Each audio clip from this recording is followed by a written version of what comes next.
réunion qui s'était tenue en 72 à Davos, en Suisse, où j'étais. Mais je n'étais pas invité. J'étais par hasard chez des amis à Davos.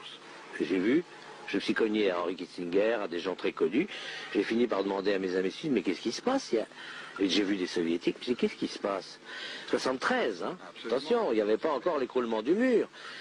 Et ils me disent, mais il y a une réunion bizarre, la police est sur les dents, il faut surtout pas qu'on sache qui est là, c'est interdit de prendre des notes, de prendre des photos.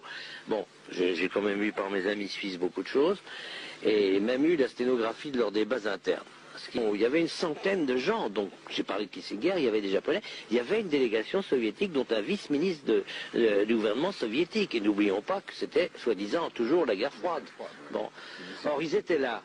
Il faut qu'avant 20 ans, nous ne soyons plus que 200 ou 300 multinationales dans le monde à contrôler tout ce qui est recherche, exploitation, répartition des matières premières clés de notre époque.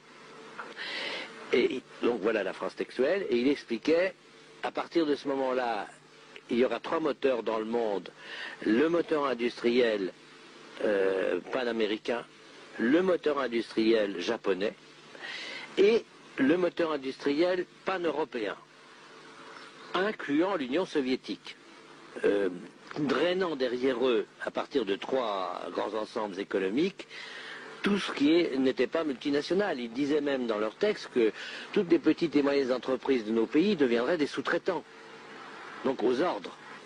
Voilà en gros, si vous voulez, je crois ce qu'il faut que les gens sachent, c'est qu'on est manipulé par des gens qui ont tout en main parce qu'ils ont les leviers économiques et monétaires qui sont beaucoup moins frappants pour le public, qui ne comprend rien aux histoires monétaires, par exemple, que si c'était une affaire purement politique. Non, c'est technocratique, c'est monétaire, c'est financier, c'est la grande coulisse mondiale.